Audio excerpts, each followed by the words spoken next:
Hi, I'm Khalid Pagan. I'm on the politics and government outreach team at Meta. And it's our job to make sure that people can use our family of apps to connect with, their constituents, with voters, to, advocacy groups that they work with. So today we're going to talk a little bit about both organic tools on Facebook and Instagram. I'm an expert on the organic side, and then my colleague Lauren is an expert on the advertising side. So she'll talk to you a little bit about using ads on the platforms. All right, so let's get started. Oops, let's see if I can. There we go. That's me. Hello.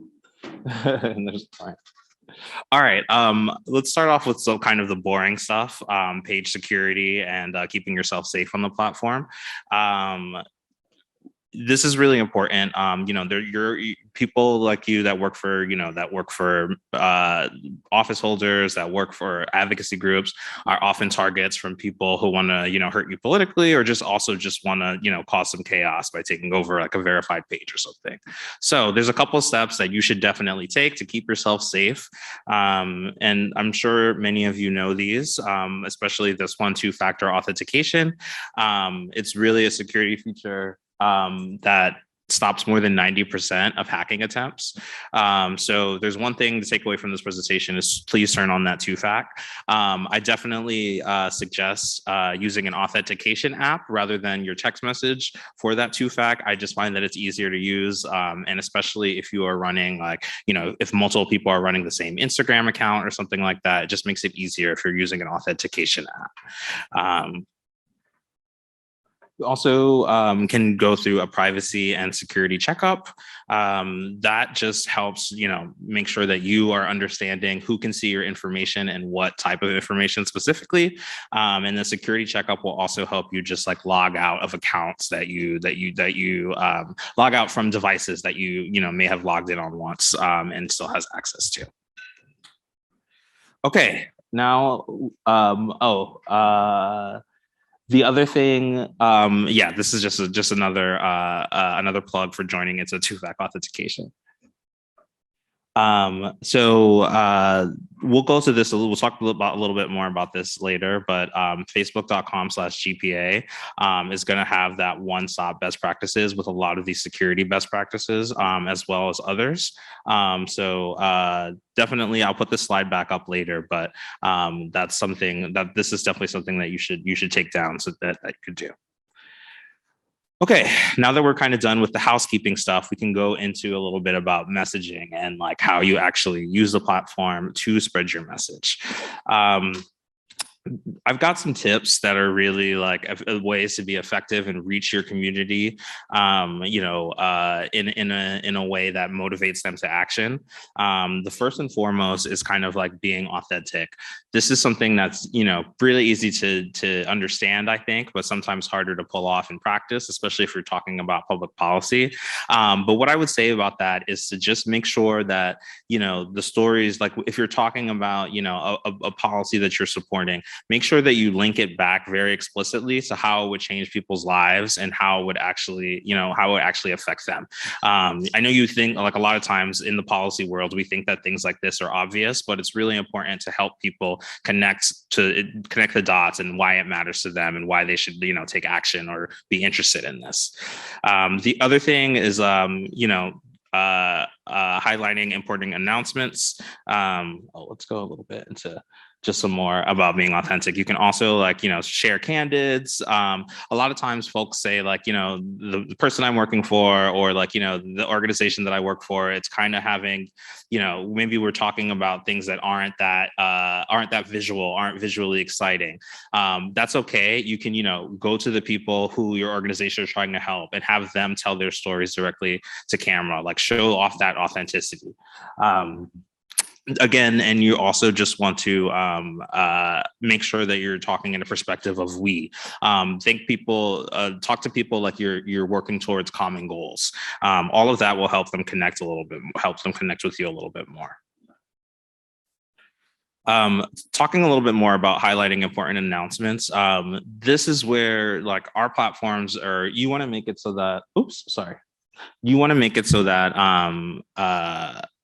that, when people want to know about your organization or about, the person, the office holder you work for, they go directly to your accounts. Like they don't go to, a newspaper or anything like that. Like you want them to come to you first, straight for the source. So definitely work on, breaking news as much as possible. If you're, introducing a new initiative, talk about that, break that news on your social media platforms, on Instagram, on Facebook. Make sure that you, pin your announcements that are important to the top of your Facebook page. So, folks that come to your page will be able to see that information. So yeah, just definitely make sure that you are current and posting frequently, which is kind of the next point. People really do want to hear from you, so you want to make sure that you are posting enough that they will see your content. We find that folks that post more often generally have a higher reach. Pages that post more often have a higher reach. So you definitely want to work on eventually building up, so that you're posting once a day, multiple times a day during important times. If you right now are posting, once a week, aim for getting to 2 to 3 times a week to post. You don't have to jump from 0 all the way to 1,000 all at once. So, doing that, once you've mastered that 2 to 3 times a week kind of tenor, then you can move up to posting once a day. And then, of course, again, during those important times, you want to make sure that you're posting multiple times a day. Okay, another thing that's really important is mixing up the type of content that you use on the platform. And this is really important because when, the Facebook algorithm is showing me, showing me my newsfeed, and when it's determining what content I see, it takes into account the type of content that I like to consume.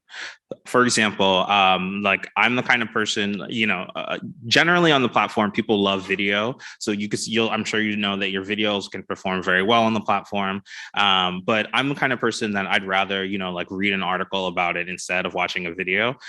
So my feed has like a lot more, links out to news articles or blogs than, an average person might. But other people might love video and have videos, that really dominate their feed. So you just want to make sure that you're mixing up those content types so that you're not missing out on me or missing out on someone who's really into video. So some of the different content types, as you can see, video, stories, there's also carousel, when you have multiple kind of message things, and then also static images. More things just about, breaking news and being timely and informative. When we say you should be timely, it definitely makes sense to take advantage of things that are going on in the world, and talk about those things. And I don't just mean like current events or like, political developments or anything like that. Even plugging into holidays that are going on is really helpful. I'm sure you've all seen, like, during Christmas, you open up Instagram and you see like, every post that you see is someone with their family or in front of a tree or something like that. That's because the algorithm is like smart enough to understand what people are talking about. And if folks are talking about the same thing, it'll boost that content up. So definitely, talk about, Christmas, talk about what you're doing for Canada today, all of that kind of stuff. But also at the same time, you can also, as much as you can, try to plug in, public policy, a hook to that. For example, this is an example that I saw in the US, but there is a day, there's all these fake holidays in the US, like one is called National Margarita Day, there's like National Donut Day, all of that kind of stuff.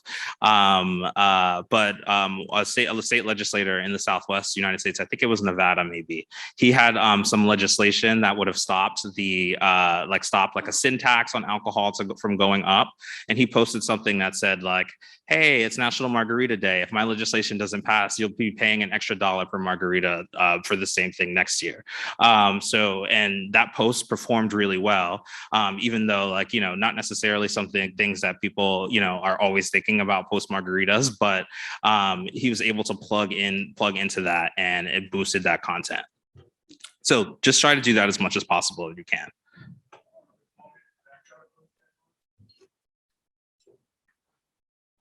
And then you really want to make sure that you're engaging and replying to people on your page. One of the main things that drives your reach and drives who and how many people are seeing your content is the engagement that you're getting back on your page. So you want to make sure that you're obviously getting likes and shares, but comments are actually weighted very heavily. And so the more comments that you're getting, the more people who will see your content.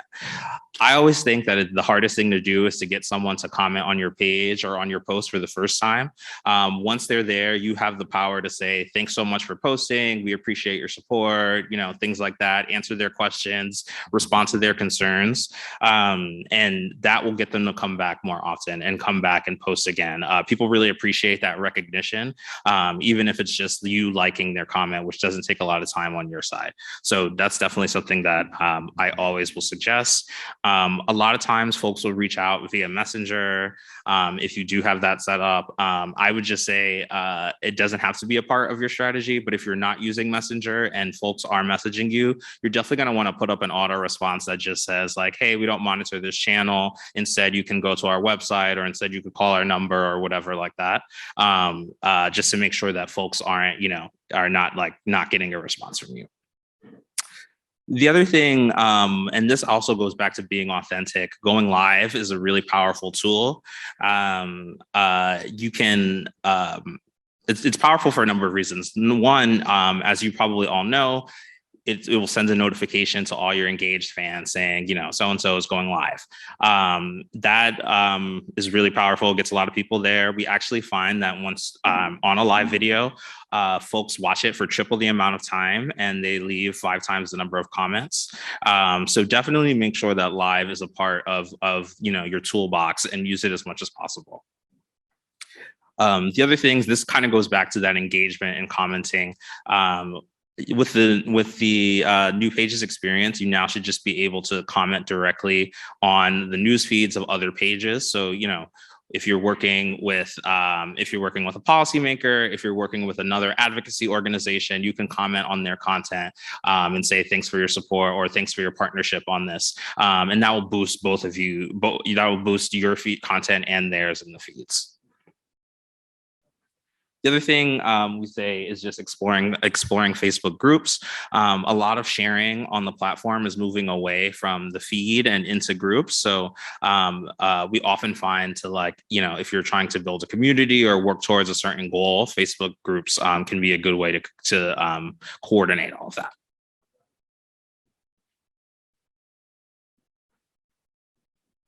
Yes, I think these are kind of just the same thing. The only thing I would add about the top fan badge, you can enable it, but you also can disable it. Sometimes if you do have that turned on, sometimes folks who don't like you and are commenting to tell you that become a top fan, which is a little awkward. So just wanted to flag that there is a way to turn that off so that you don't have that situation happen.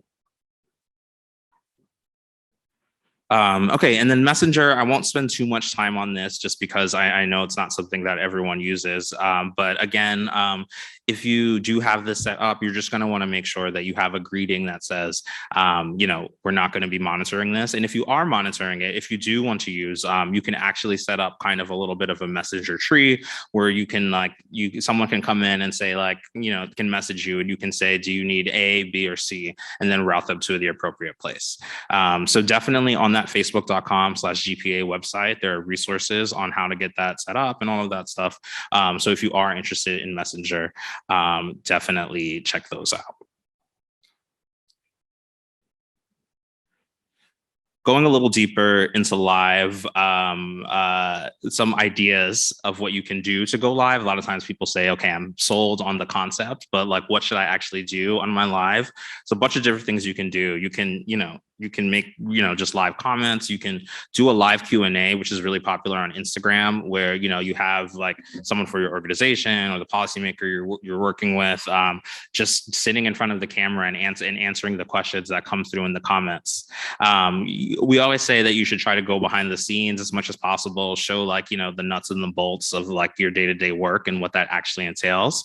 And then we saw a lot during the pandemic, especially like a lot of folks doing interviews over live, like, bringing on, someone that they're working with on legislation or on an advocacy group. I think that, oops, I'm sorry. I just realizing that didn't go through. That is, those are all best practices for live. Like doing any of those things, I think are successes. Talking a little bit more about groups, what I have seen, the one thing about groups is that you definitely have to do a lot of work to keep them active and keep them going. So if you do start a group, you want to make sure that you are posing, questions to folks. You want to make sure that you're welcoming new members as they join, and just really facilitating conversation between folks in the group, because that really is the good thing about the group, where the benefit comes from is the fact that folks can work together and communicate together without you always holding those buttons. This is just some more strategies on engagement. I think we talked about most of these. Watch party is an interesting thing. If you have an event that you want your followers to see, and a lot of your followers are going to be watching, you can like host a watch party, and it's kind of like a combination of a live Q&A and just a live. You can host a watch party so folks can discuss what's going on whatever you're watching.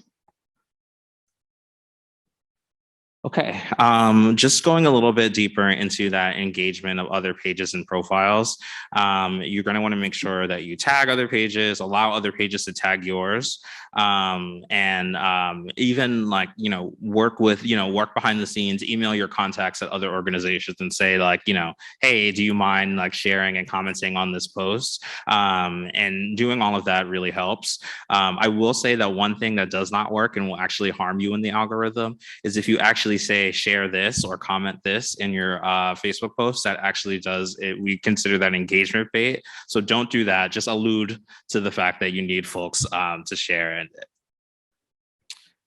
Okay, I'm going to move on to talk a little bit about Instagram now. I think Troy had mentioned we've got a lot of content, so I don't know if we'll have time for questions here at the podium, but we will be at the booth for the next couple of days if you do have any specific questions. But let's now talk a little bit about best practices for politics and government on Instagram. A lot of these are similar to Facebook, but there are some key differences between IG and Facebook. So here's what we're going to talk a little bit about today. We're going to go through what's new on the platform, some best practices. Oops, I'm sorry. We're going to go through, there you go. We're going to talk about safety, security, go through some best practices. We're going to talk about some new products on the platform. And then I don't think we'll have time for Q&A, but you can come and find us at the booth later. Again, we're going to start off with a little bit of the boring stuff, safety and security. A lot of this is similar to what we were talking about on Facebook, but there are some slightly different tools on Instagram. One thing that is similar is that two-factor authentication remains very important. So definitely turn that on. And again, especially with Instagram accounts, I think that it's a lot easier to use an authentication app. I think some of the ones that folks use are Google Authenticator or Duo, especially if you have a team managing an Instagram account, not just one person. That's going to be a lot easier than getting a text message and sending that code around to everyone. One thing that's pretty new, a lot of times folks will, forward me emails and say like, hey, I'm not sure if this is a phishing attempt. Is this a real email from Instagram? So we actually rolled out this product that if you ever do receive an email that says it's from Instagram, but you're a little unsure, you can actually go into the app, into your security section in your settings, and you'll see all the emails that we've sent out. So definitely, if you ever have any doubt about whether something is a phishing attempt or not, this is a place for you to go check. And Instagram, the platform, will never like slide into your DMs. Like, so if anyone ever messages you and says like, this is Instagram, like we need you to make some changes or something like that, that's not real. We have some comment controls. So this is a way to like keep your comment section safe. So we've got moderation tools so that you can turn off comments if you want. You can also turn off comments on individual posts if you need to. You can also change your decision about this at any time and turn them back on or off. You can also do your comment moderation. If you can see. Oh, I think it's actually on a different post. We'll get to the moderation in just a moment. But definitely this is a way, just in case you are say facing like issues with trolls or abuse on the platform. This is a good way to keep yourself safe. Um, so you can also, of course, block accounts. You can restrict accounts, which is kind of a new. It's kind of a new thing.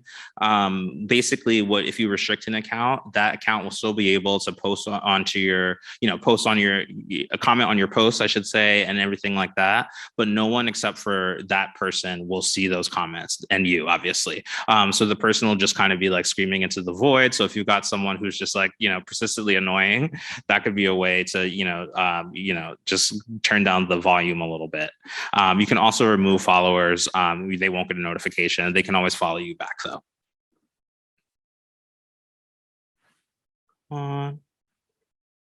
There we go.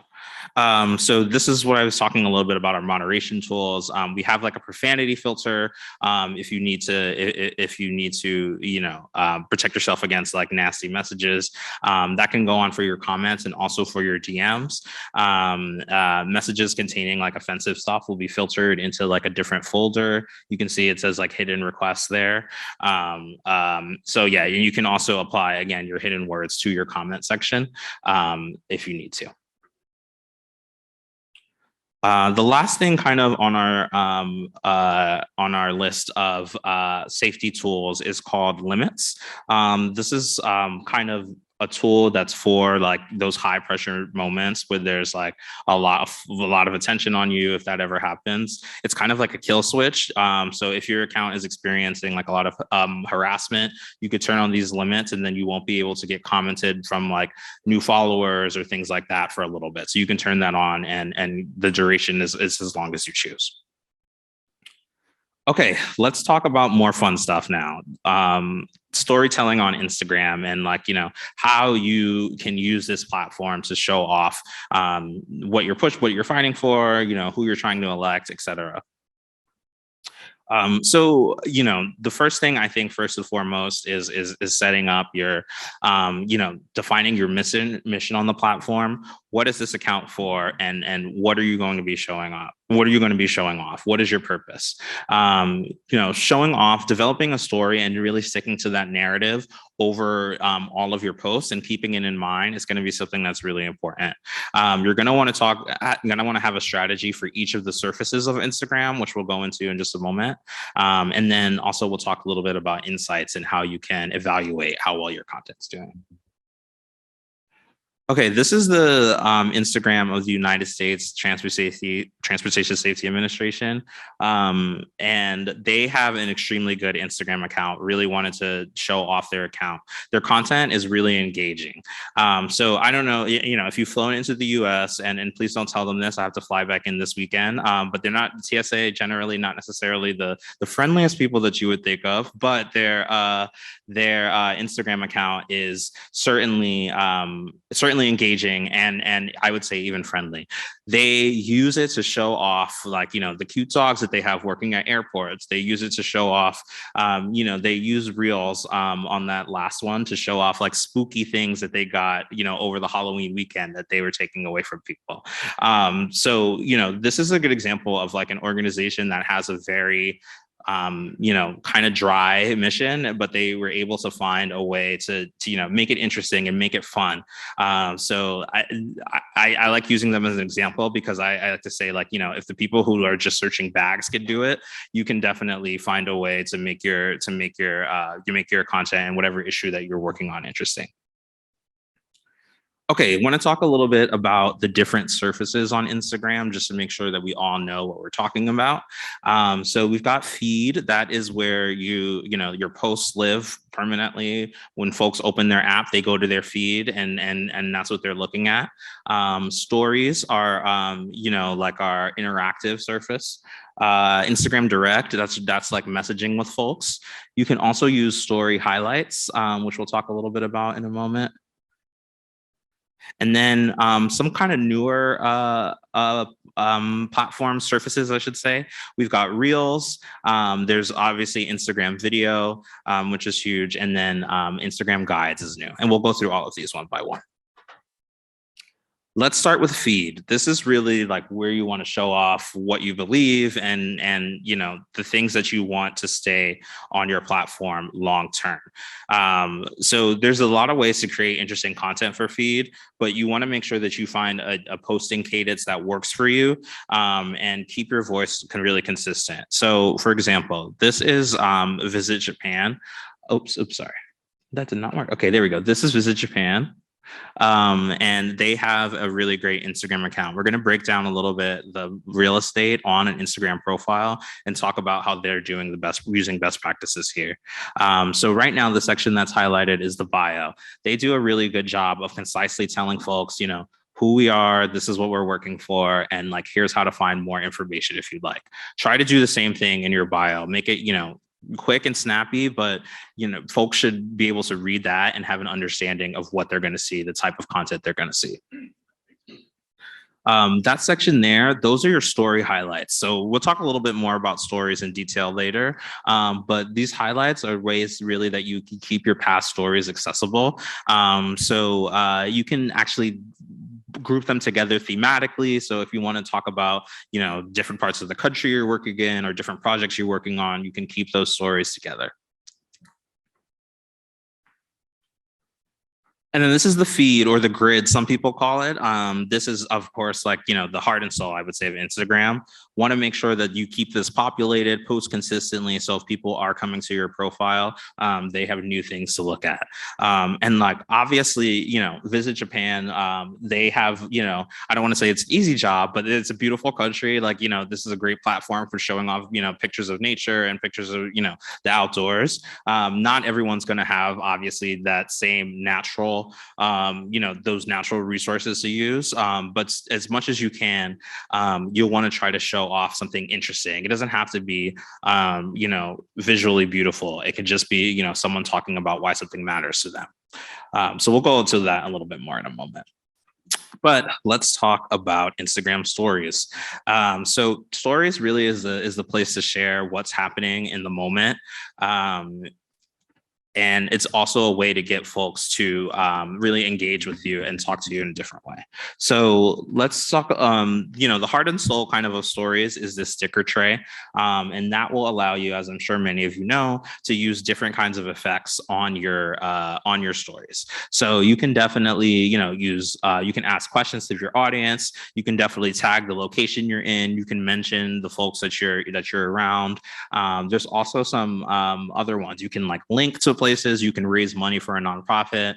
You can add a hashtag, or you can also just add like, fun stickers and GIFs that, don't necessarily have like a purpose beyond like being fun. That's okay to do as well. But really what we want you to do with stories and what works well with stories is making sure that you are giving your audience something to do. Make sure they're able to, even if they're just like voting in a poll, even if it's just a yes or no question, what the answer is going to be, just giving folks the ability to take that action gets them more engaged and gets them more likely to return to your content. Highlights, we talked a little bit about this, but this is how you can make sure, because stories will last only 24 hours unless you, add them to a highlight. So let's see if this actually is going to work. No, it didn't, unfortunately. Sorry. Let me go back. Unfortunately, this thing didn't work. But what this is a story highlight. Someone, an advocacy group, made a highlight just called our demands, and then all of the story things are just full text, and just explaining like what they're fighting for and what they want and how to get involved. So this is a really good example because it shows also that, you know, your stories don't have to be super visual. You can use just text and, you know, your logo, in order to get folks involved and get folks engaged in that as well. Instagram Guides is a newer platform. So stories and highlights are great, but they're not really super easy to share. So we created something for guides to consolidate a lot of your information, and share it with others. They can post your guide in your feed, and you can make them shareable to your stories, to your DMs. Here's just a couple of ways that folks can use guides. This Australia account actually used a guide of different places to say like these are the places you should visit in Australia. You know, this account in the moment in the middle just talked a little bit about it just made a collection of posts that you could easily share about like fighting xenophobia. And then you can also you know, use products in your guide. Like if your organization does like, you know, sell merchandise or something like that, that's also something you can do in your guide. Oops. Okay, let's talk about Reels, which you may have heard is kind of the way the platform is moving.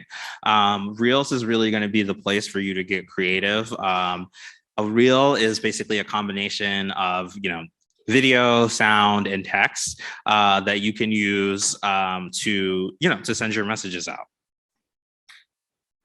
I don't think these are going to work, unfortunately, but these are two great examples of reels. One is it's an activist just talking about climate and, you know, how to get involved, and the other is actually a fire department in the United States that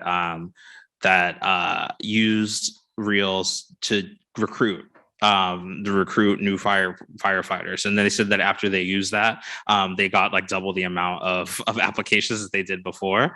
And that's because reels are really being pushed on the platform right now. If you open your own Instagram account and you go to the explore tab, you'll see a lot of reels. That's not a coincidence. So definitely if you can, you know, use reels and integrate that into your strategy, I think that'll be really helpful.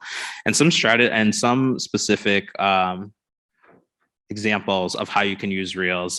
So the way this one works is as this gentleman walks, he's actually pointing to different things on the screen.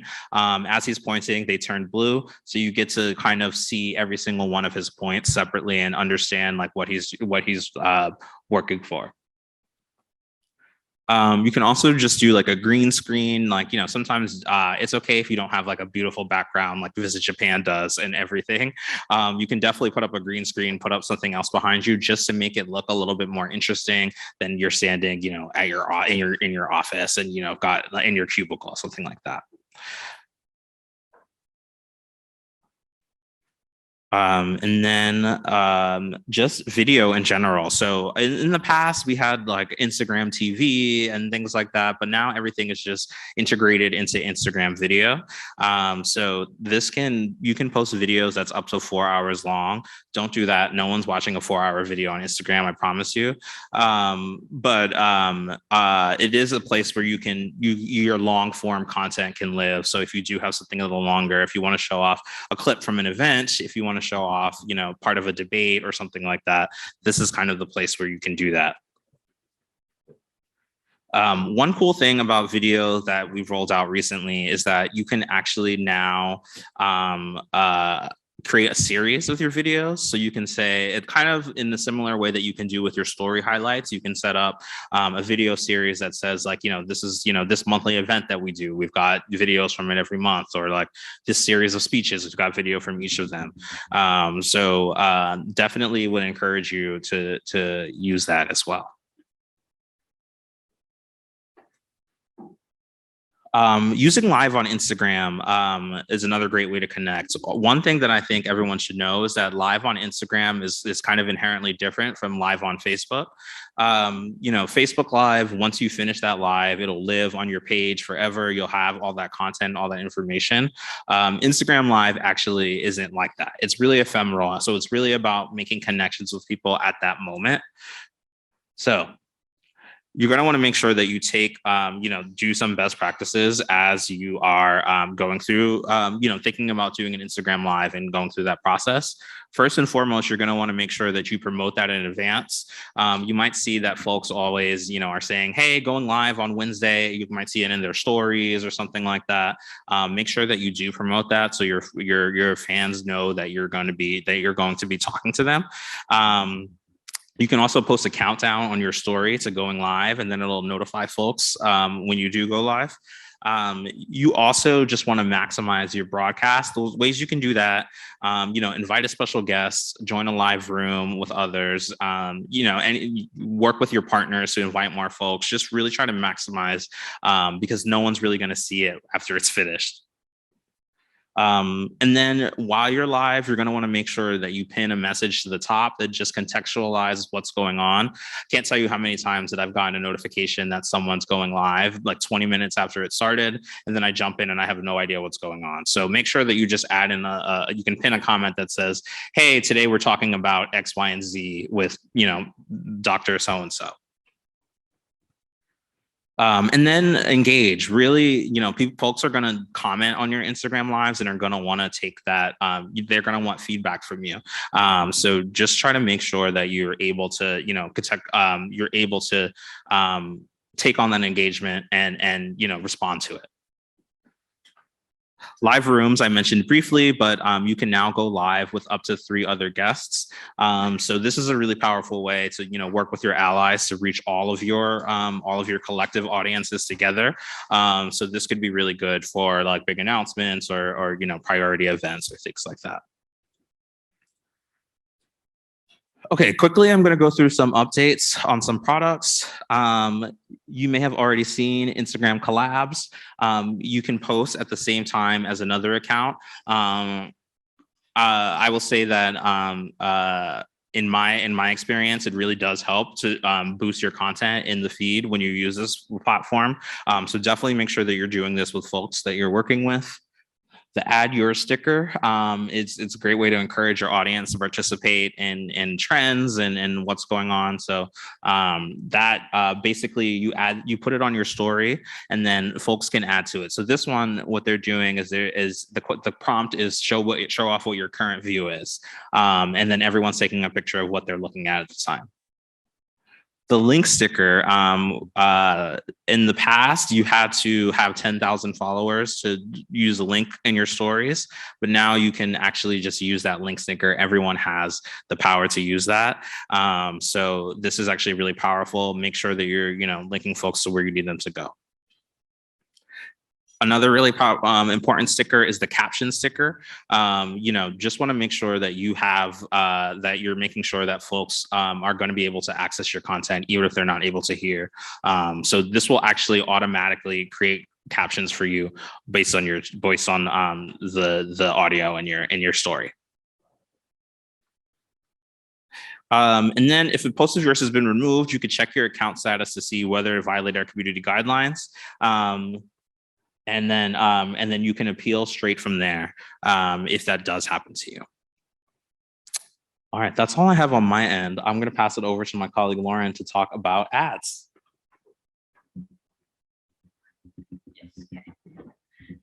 All right, thank you so much, Khalid. Great, so I'm going to do kind of a whistle-stop intro to ads for government and politics and advocacy use cases. Again, as Khalid mentioned, we have an amazing website completely dedicated to government, politics, and advocacy partners. So with both organic and ads resources on there. So I definitely encourage that you guys all visit that website. We'll put it up again at the end to see kind of like we have lots of decks like the one we're presenting right now, lots of specific guides for how to do fundraising, how to do advocacy work, whatever it might be. So please do check that out. And then feel free to come grab us afterwards if you have any follow-up questions.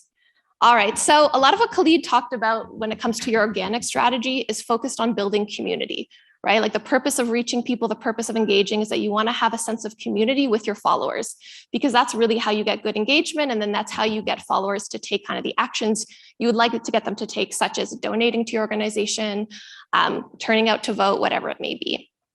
So where ads comes in is that it helps you expand your community. So you already have an engaged organic community, amazing. Now let's put some money behind it so we can reach even more people and grow that community further. All right, so before, I guess kind of the first thing to talk about when you're thinking about running ads on Facebook or Instagram is that we have a special set of policies and an authorization process for any ads about social issues, elections, or politics in Canada. And so probably for everyone in this room, your ads will fall into scope for this. So this is any kind of ads that come from a politician's page that are talking about politics or that are talking about any kind of issues that inform political conversation in Canada, such as the economy, civil and social rights, etc.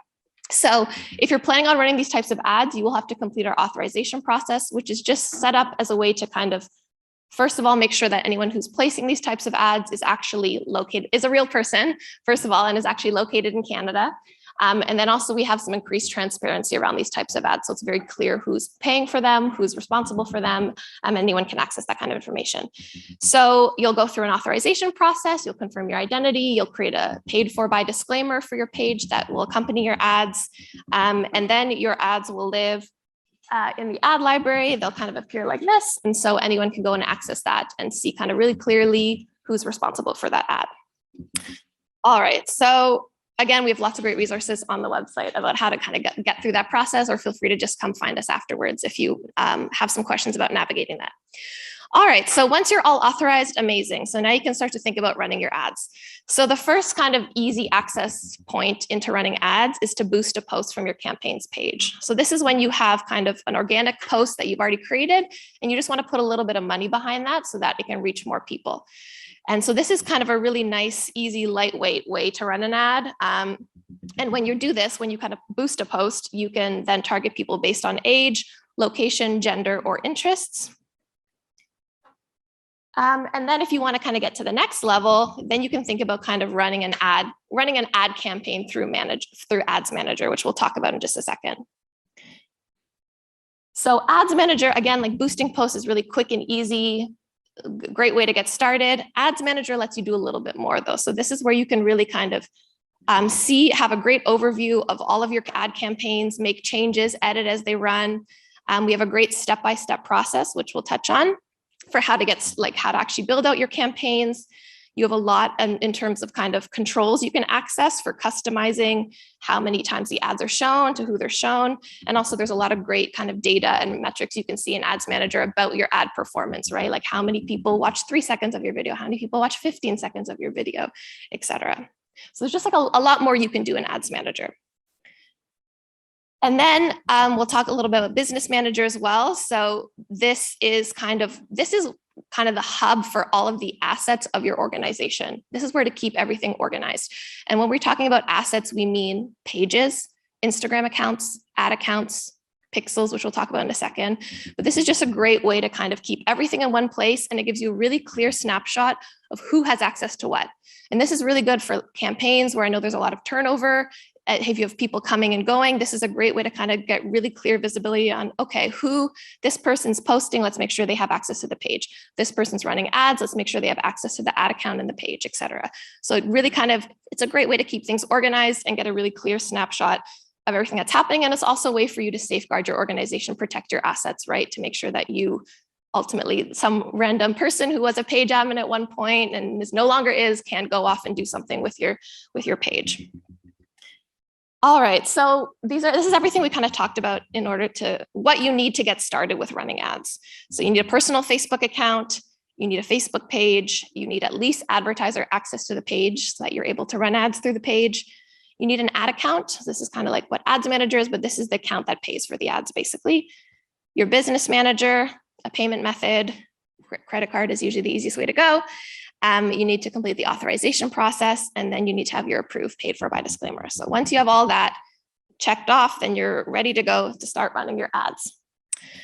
All right, so when it comes to kind of setting up your ad campaign, these are kind of the questions you want to be asking yourself top of mind, right? Because how advertising on Facebook works is that you tell us what you're trying to achieve, and then we go out and try to achieve that. And your money is only spent as you achieve those objectives.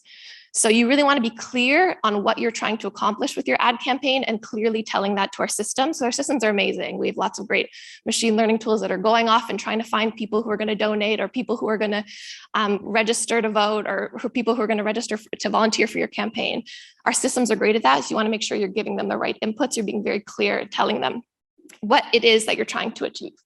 So this is kind of like the questions you're asking yourself and how they match up with kind of what in the Facebook product is happening when you're building your ad campaign. So what do you want to achieve? This is the objective. So when you get started, when you open Ads Manager, you create a campaign, we're going to ask you what your objective is. And so this will be things like awareness, reach, video views. Are you trying to get people to convert? So are you trying to get people to come to your website, complete a donation form? Are you trying to get people to come to your website, fill in a volunteer form, whatever it might be? So you want to really think, what am I trying to achieve with this ad campaign? And then match that to something else. So for instance, if you're a new candidate and you just want to get your name out there, then maybe you want to think about brand awareness or reach objectives. You're just trying to reach a lot of people, get a lot of eyeballs on you, and have people kind of know your name. Whereas if you're trying to get something maybe lower down the marketing funnel, more complex, like people committing to vote or people donating, then you want to think about a conversion objective, because then we're actually going to go out and find people who are likely to actually go to your website, fill in the donation page, and hit submit. You want to think about what your budget is. You can get started with Facebook ads with as little as $5, but think about how much, what is your objective and how much can you budget to kind of achieve that? We have really great prediction tools when you're building your campaign in Ads Manager. So as you play around with your budget, you can get a sense of how many people you're likely to reach, how many actions you're likely to get. You can also look at your historical budgets, what's worked in the past, what have you spent, and what kind of results have you gotten for that in the past. Then you're thinking about, okay, who am I trying to reach? So that's your audience, or your audience targeting tools. Where do you want to reach them? So that's your placement. So that'll be things like Instagram stories, Facebook feed, Facebook stories, etc. What do you want to reach them with? So what are they actually going to see? And that's when you're thinking about your creative and your ad format. So is it a video? Is it a carousel? Is it a static image? And then also, how are you measuring success? And we have a lot of really great measuring tools for how to kind of evaluate your ad spend and the results you achieved with it. All right, so when it comes to setting up your campaign, this is kind of the campaign structure you'll see in Ads Manager. So you have the campaign level, the ad set level, and the ad level. At the campaign level, that is like, what am I trying to achieve? So that's what you should be asking yourself at that level, right? So what am I trying to achieve with this? I want to reach a lot of people to let them know about this new policy initiative. Great. The ad set level is, who are you trying to reach? So this is where you're going to do your targeting. So this is where you're saying, I want to reach people in Southwestern Ontario, or I want to reach people in my specific constituency. And then at the ad level, that is like what you're actually reaching them with. What are they actually going to see? That's where they're going to see the video, the image, the carousel, whatever it might be. So that's kind of the three different levels you want to think about. What am I trying to achieve? Who am I trying to reach? And what am I actually going to reach them with? All right, so when it comes to the ad set level, when you're talking about who am I trying to reach, we have a lot of amazing targeting options you can use. So the first is kind of core audience targeting. So this is kind of available in the product as is that you can play around with. So you can target based on location, based on demographics, interests, behavior, and also connections. So people who've liked your page, people who are similar to people who've liked your page, et cetera. So these are kind of available for you to use and to experiment with. I will say a general best practice for when it comes to targeting is to try to keep your audience as broad as possible. I know it's tempting sometimes to kind of build these complex audiences that have very niche interests, but generally speaking, the smaller your audience is, the harder it is for our machine learning systems to go out and find a lot of people who are going to take an action, right? So you want to keep things relevant, of course. Like if you're just trying to reach, if you're a candidate and you're just trying to reach people in your constituency, because of course, then you obviously want to keep it limited to your constituency. But generally speaking, we want to keep our audiences as broad as possible so that we can reach as many potential people as possible. Another great way to target, that's kind of a next step after core, is custom audience targeting. So this is when You can, if you have like a list of supporters or previous donors, if you have a list of website visitors, you can upload that to Facebook. And what happens is when you upload it, it's hashed and encrypted, and then we match it to real users. And then you can then target that. That becomes an audience list and you can target people. So this is great if you have people who've already engaged with you, or people who are website visitors, for instance. This is really great for if you're trying to do something lower down the marketing funnel, like get people to commit to vote, get people to donate. It's very hard, it's very rare that people see an ad once or they hear about you one time and then they donate and then they commit to vote, right? You usually have to move people through that funnel. Reach them a couple times, get them more and more familiar with you. And so having if you're trying to get something like a lower funnel or harder to achieve objective, it's good to start with a list of people who've already engaged with you, right? And you can build custom audience lists, again, like I said, off website visitors, but you can also run a video ad and then build a list of people who watch 50% of that ad, for instance. So again, you're kind of moving people through the marketing funnel and hitting people a few times in different ways to kind of get them to your end objective. So in order to use kind of custom audiences to the best of your ability and really leverage them, I want to talk about the meta pixel. So what the pixel is basically is just a bit of code that you attach to your website, and you can attach it at different parts of your website. So you can attach it at kind of the landing page. So right, the first page of your website, and then you can basically allows you to track specific actions on those pages. So you can set it up on your landing page so you can see how many people are arriving at your landing page. You can set it up on your donation page. You can see how many people are loading the donation page. Then you can set up again for how many people click on the donate button and actually complete that. And what this does is then you need this allows you basically to set up an ad campaign where you say, I want people who are going to complete my donation form. The only way we can do that is if we have Pixel, because it's tracking how many people go from your ad to the donation form and then complete it. So this is really, really useful tool. Again, this is kind of a way to, to make sure your ads are shown to the right people. Again, people who are likely to take the action you'd like them to take.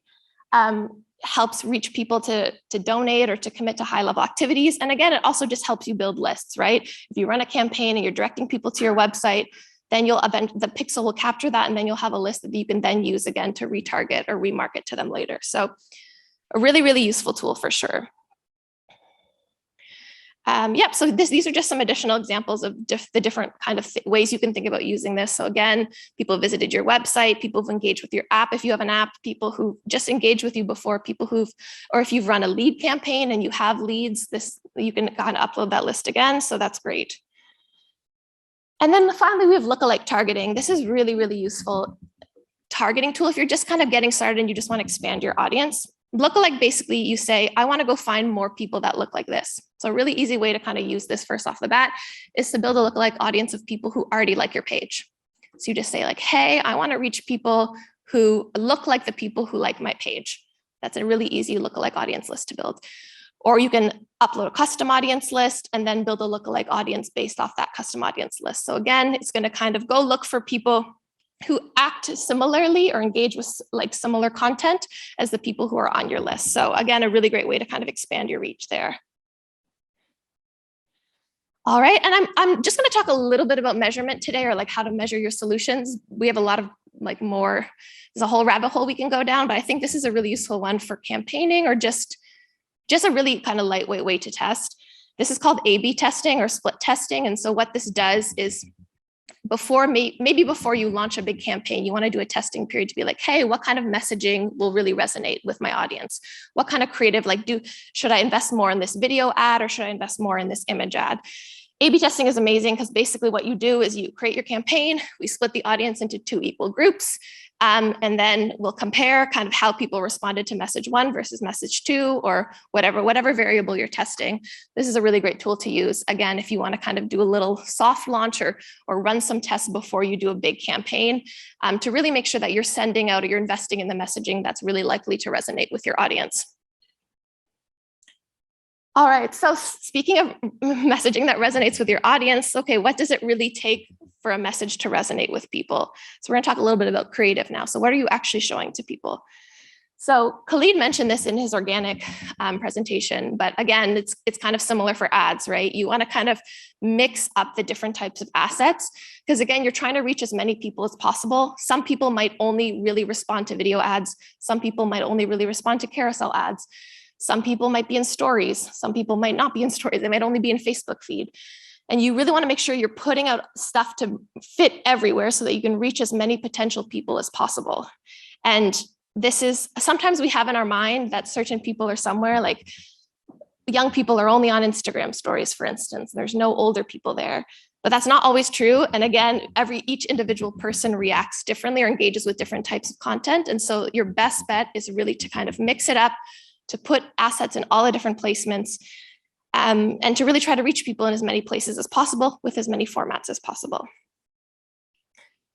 So these are just some creative considerations for video. Again, video ads are really engaging, and these are just some things. And again, video ads are very mobile first. Like when we're thinking about how people are engaging with ads, it's almost always, or in most cases, on mobile these days. And so when you're creating video ads, you want to make sure they're really optimized for video. So what are some ways to do that? The first is really to capture attention. So again, have kind of like bright colors, movement, animations, even if it's just a little bit, that will really kind of capture people's attention. So if they're scrolling or if they're flipping through stories, they'll stop, pause, and engage with your content. And we have some great tools, by the way, that like we have the Creative Hub and Ads Manager, for instance, where you can just upload a static image and really easily add animation to it. It's a very easy, lightweight tool to use. So if you only have one image for your campaign, don't worry about it. You can go use that. You can turn it into a GIF. You can turn it into a carousel. You can turn it into a video. We have a lot of really great tools that can kind of help you if you don't necessarily have like a wonderful high budget production team who's creating 15-second, 30-second, 1-minute videos for you, et cetera. The other one, another kind of best practice, and this is a big one, is to front load your main message. You should be communicating what you're trying to say with this ad in the first 3 seconds, because you might not have more than that. When you think of like how people are scrolling on their phones, they're just scrolling through, right? And you have to make sure that if you only capture their attention for 2 seconds, you're still going to get your point across. This is very different to television advertising, right? Where kind of like you build up to something and it's mysterious and it's like what's happening and who is the actual brand that's running this. We don't want that. We just don't have the luxury of that kind of time. Like in television, you kind of have a captive audience. You don't have that on mobile. So you really want to make sure you're saying what you need to say right at the beginning. Again, build for mobile. So make sure we have a great ad specs guides and make sure that this is kind of filling up the whole screen, which is amazing. That's really going to capture people's attention. Make sure that you're doing the kind of the right formats for the right placements.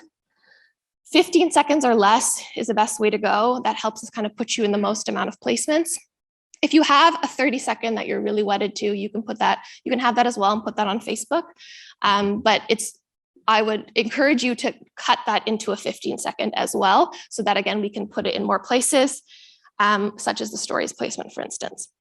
And then also you want to design for sound off. A lot of times, like if we think about how we scroll, we don't have the sound on when we're scrolling through our feed. And so we want to make sure that there's captions, there's text overlay, so that even if people don't have the sound on, they can still capture your message. Wonderful. I'm actually good on time. So this is the last thing I'll talk about today. And then I'll try to put our website slide back up. But this is kind of a new product that we have, which is lead generation ads. So this is a great way to kind of capture email addresses. Like if you want to build up a supporter list and then maybe use that for a custom audience later, this is a great tool to use. What this means basically is that when people open the ad, well, I think you can see it there. When people engage with the ad, it will pop up a lead form in product and then they can enter in their information and you can capture that. And this is really great because kind of when you're trying to take people off Facebook to your website, sometimes you can lose people, right? Maybe they get impatient when it takes too long to load, or maybe they change their mind. So it's great to have something in the product itself that just automatically pops up, and then you can capture people's information before you lose their attention. Okay, great. So that's kind of all I have for ads. I'll put it back to the, okay, yeah, we'll put it back to the website page. But again, we have a booth out. I think we're in the process of setting up that we're going to be here for the next couple of days. So please do come by and ask us if you have any questions. We have a lot of QR codes there for some of the great guides we have. Do check out our website. And also I want to highlight on our website under the help section, we have our amazing concierge team. So this is available to all advertisers, like platform users in the politics, government, advocacy, nonprofit areas. So you can access our concierge team if you want to kind of get your page verified, if you have ad disapprovals that you want to appeal, if you have any product questions, billing questions, whatever it may be. Please do. Please do visit them. They're there and happy to help. And then do check out our website again. We have a lot of great resources and information there. We'll eventually get it back up here. It's facebook.com/GPA. Yes. Take a while to get there, but we definitely, and there's also, I think, on this slide a QR code. Yeah. Yes. And then, again, it's the help section there. GPA, facebook.com/GPA/help is where you can contact our support team. All right, we got a couple minutes over, but thank you again so much for your time. Please do feel free to stop by and say hi. Again, I'm not sure if our booth is set up yet, but it will be soon. Almost. But you'll see Almost. us. Yes. They're working on it. It's impressive display. Thank you so much, you guys. Thank you.